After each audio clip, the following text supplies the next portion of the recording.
Bienvenido a América Digital. Estamos con un nuevo invitado. Este fue el invitado que tuvo más interés y la cantidad de preguntas que le hicieron debido al tema. Es un tema que afecta a Chile directamente ahora. ¿Cuál es la estrategia digital que requiere Chile?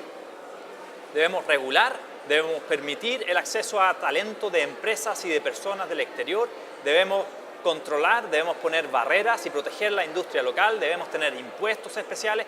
Todos estos temas, Estonia lo has estado viendo por los últimos 5, 10, 15 y hasta 25 años en el pasado.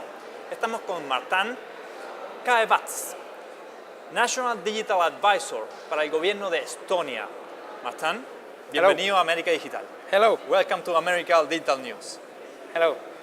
You have a tremendous success in your interview here, and many people was expecting your speech just because we are dealing with the same problems and challenges that Estonia did several years ago successfully. So let me start with this question. How long has been Estonia thinking, creating and developing this digital strategy for the whole country? So basically the story of starting to build a digital information society started already in 1995 when the government of Estonia... Did you say 95? 95, yes, wow. That was in the previous century. And the first very, very fundamental step there is to assign identity numbers to all citizens. And actually my father was the Secretary of State at that time, so part of the government. So there's a certain personal continuity in that topic because my father was the guy who signed on that legal act to make it mandatory for all citizens. But from there on, there has been lots of changes, and the fundamental changes come from 2001, that is 17 years ago, when Estonia basically decided to make a mandatory digital identity for all citizens. That includes a digital signature that is equal in legal terms to the paper signatures, and also to build a data exchange layer. And these are fundamental changes that have been built in 2001. So in tech terms, this is Stone Age, but in cultural wise, it has made fundamental impact and built Estonia as an example as it is today. Very interesting. You've been thinking and developing this concept for so long, so it's natural for you to keep adding new technologies to this strategy. One thing about Estonia is that although, for example, this conference and many alike are about digital transformation, yes, in Estonia we brand ourselves as digital transformation and e-society and information, but actually we can leave out the prefixes.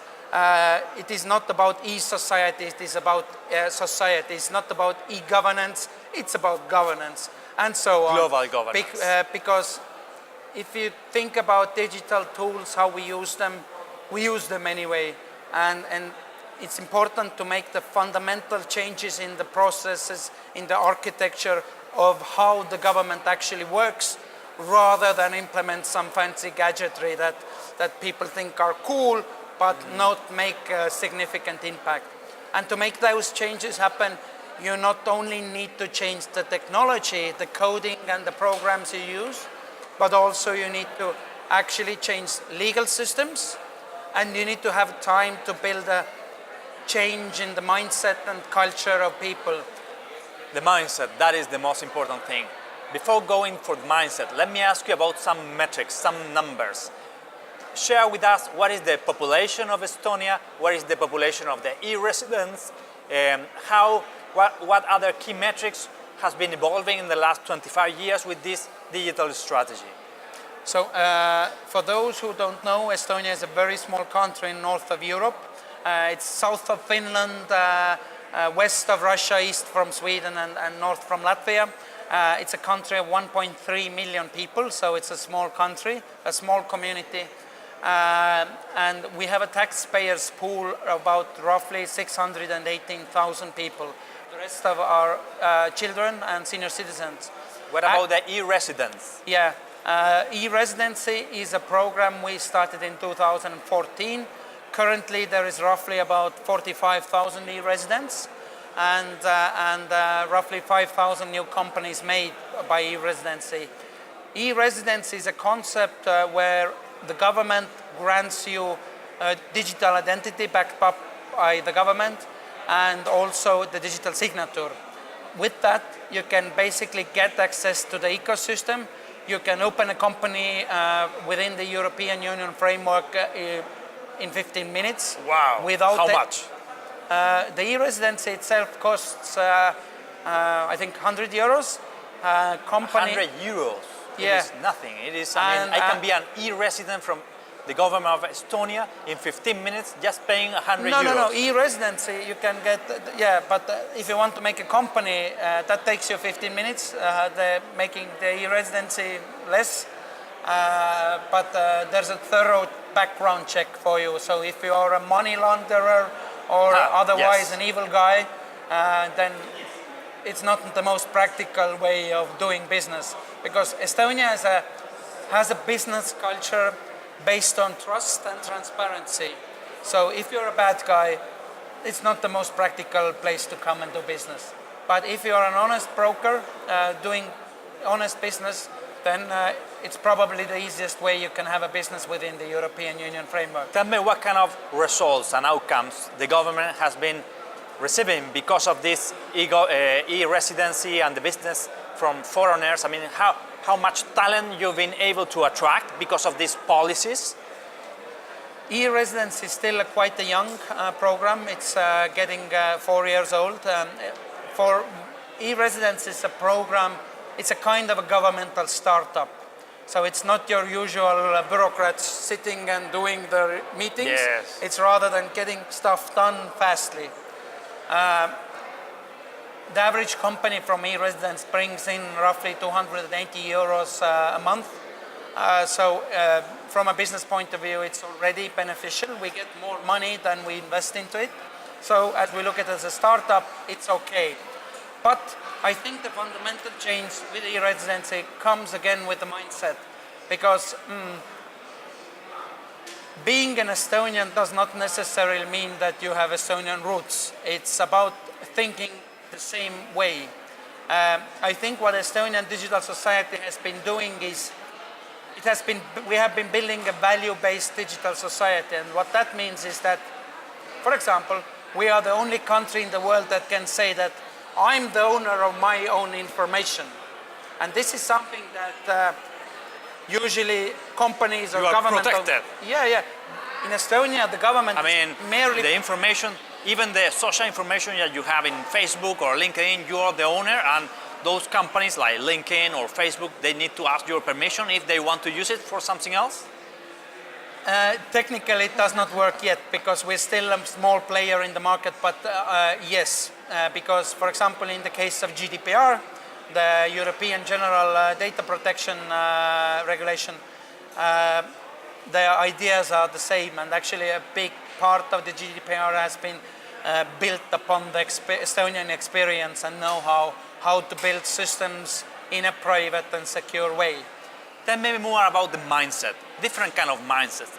The mindset from the government, that they need to be more open to these technologies in order to accelerate the country. The mindset of the people, the population, that usually they want to be protected by the government. So foreigners will have kind of different treatment or more royalties or something else in order to protect the business inside the country. So there are several changes in the mindset. Which has been the most difficult to change so far? Changing the mindset is a constant and difficult process. I think it comes down to the very culture of Northern Europeans. We have a lot of bad weather there, which basically means that when winter is coming, you need to gather food and firewood to stay alive. This builds a kind of inventor's mindset, because when you're alone in a forest, you need to grow your own food, you need to make firewood to keep you warm. If you cannot do that alone, you need to ask a friend who can help you, and then that already builds a community. Making this digital transformation, I would not say that there is any concrete big obstacle in building the mindset. building the mindset is a constant process.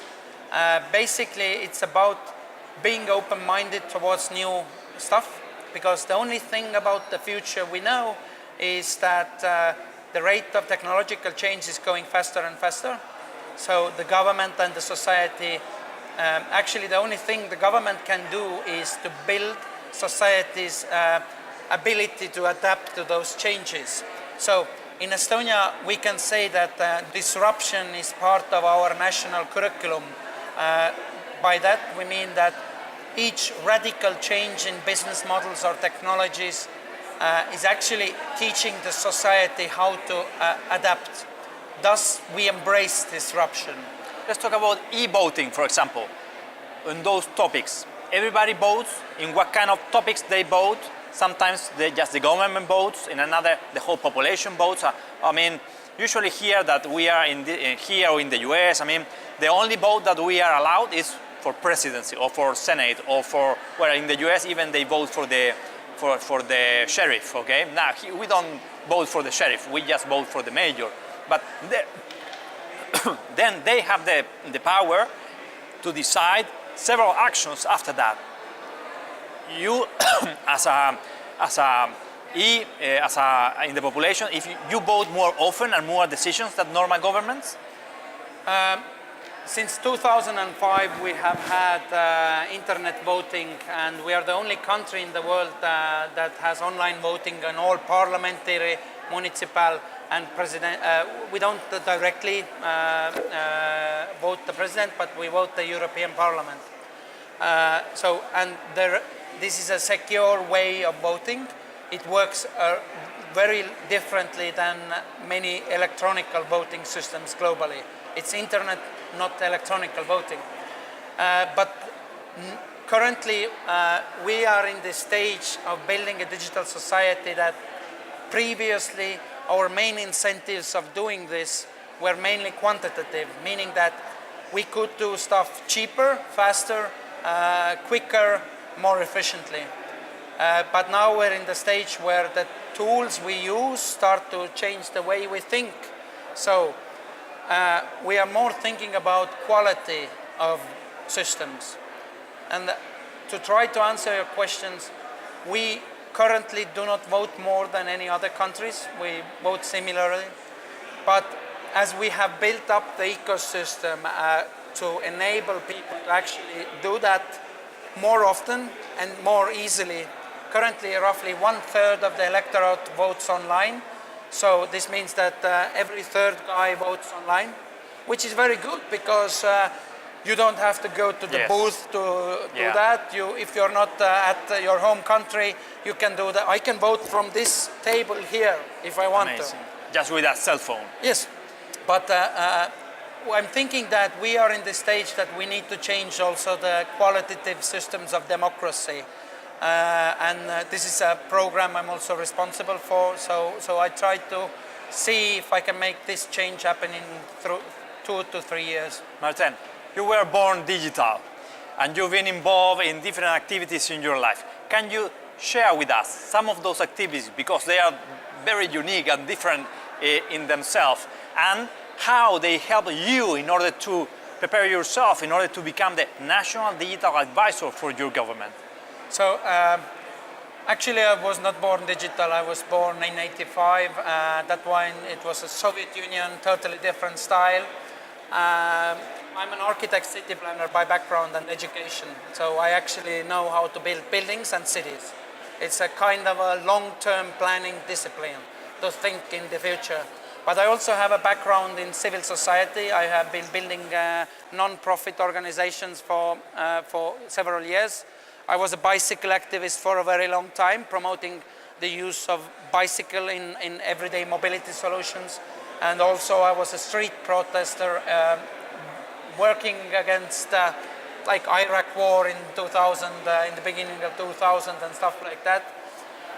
At one point, me and my friends decided not to say no to things, rather to say yes and to show an example how it could be. So in 2006, we started. You decided to instead of complaining and protesting, just to be part of the solution? Exactly. And in 2006, we started a non-profit called New World Society. It's a local neighborhood in Tallinn, in the capital of Estonia. And this triggered a huge change, like a revolutionary change in civil society, where young people are actually involved in their neighborhoods.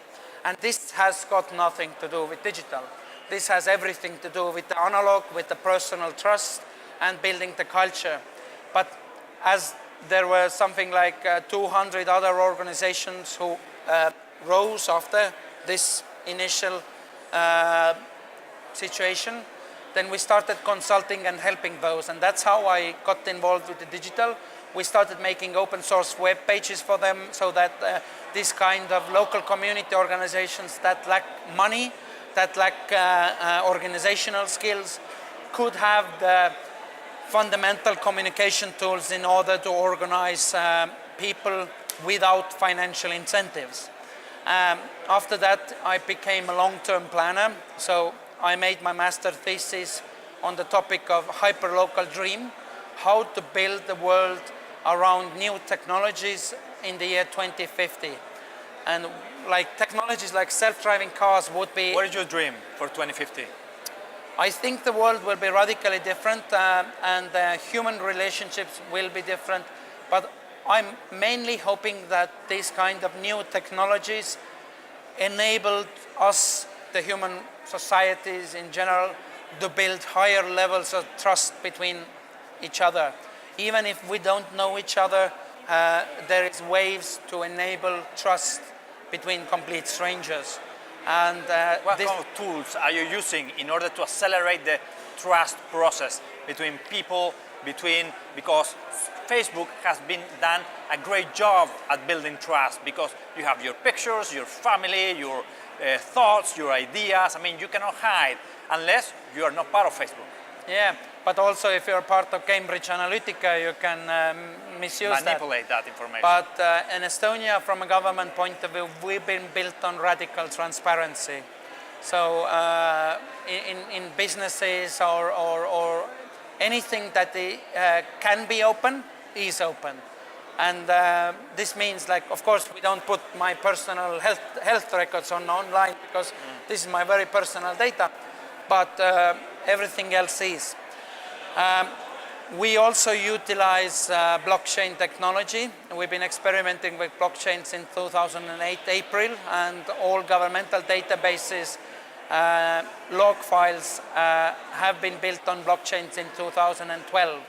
This means that a citizen can go to a governmental website and see who has been looking at their data and why. And this is something you can never make on paper-based culture.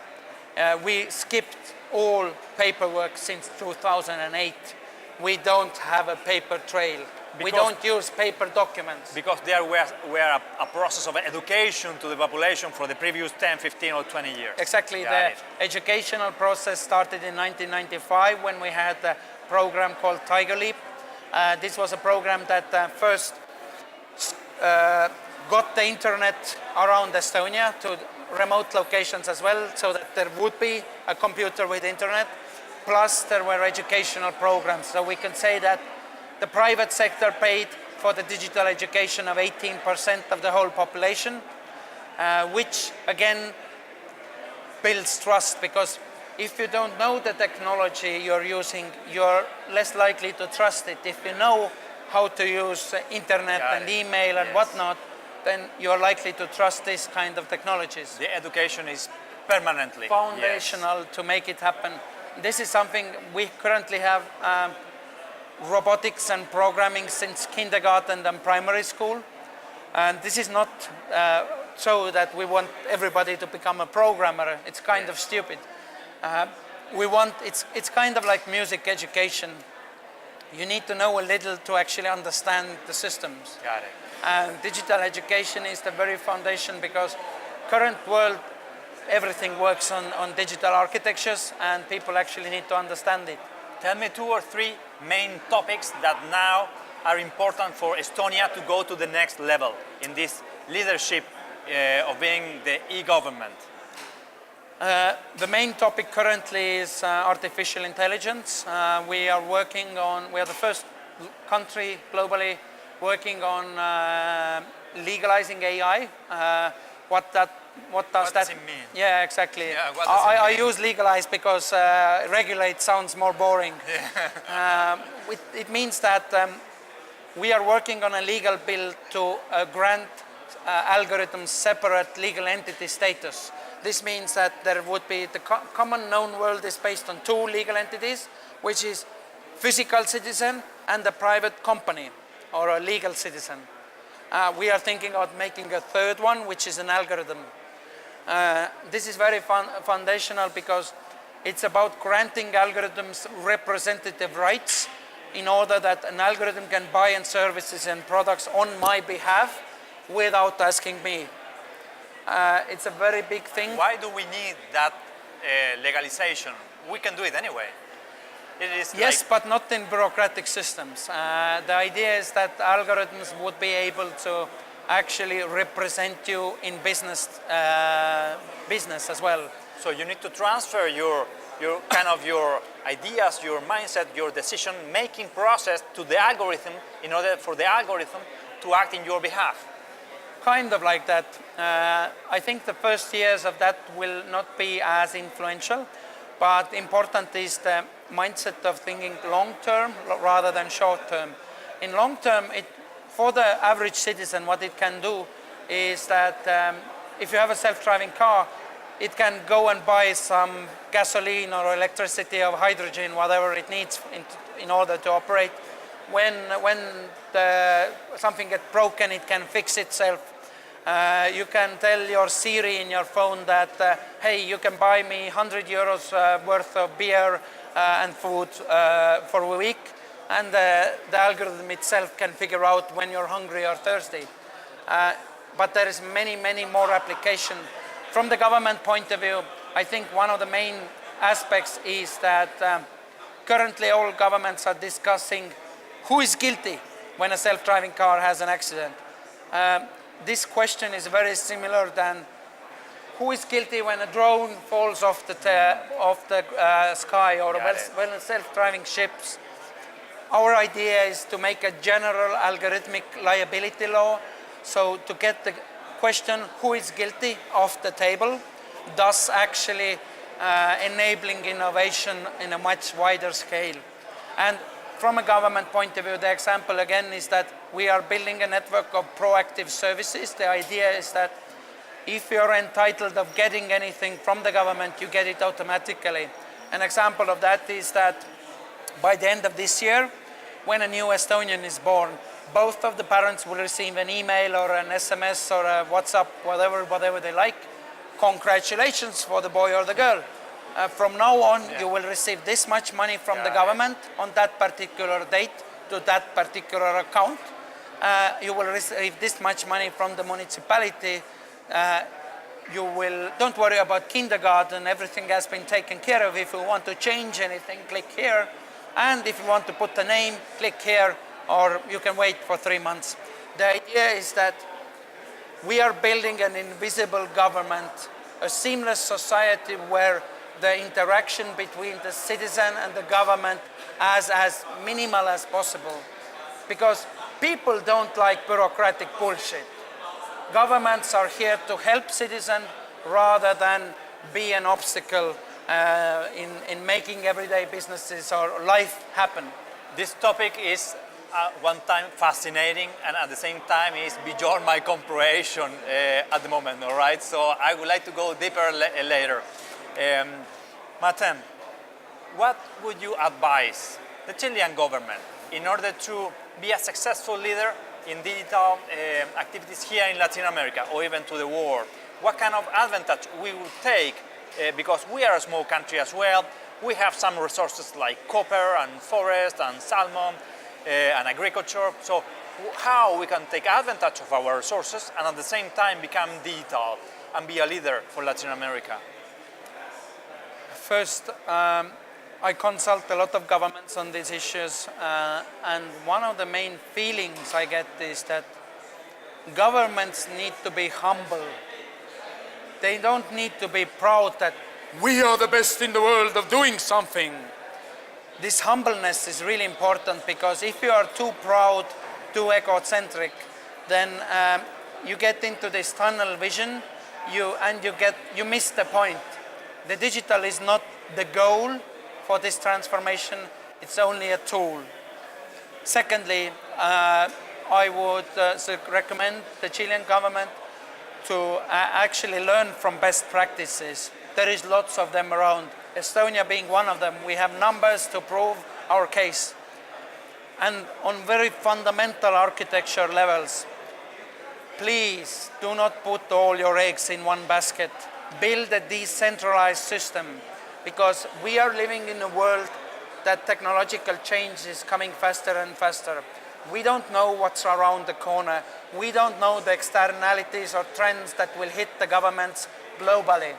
So a decentralized architecture for the system is more resilient, because if some change comes that we even don't know now, and one of those components basically is offline, does not work because of this change, then the rest of the system can go on. If you build a centralized system, then you are building Big Brother. And Big Brother is something that if you want to live in a democratic society, you don't want to have.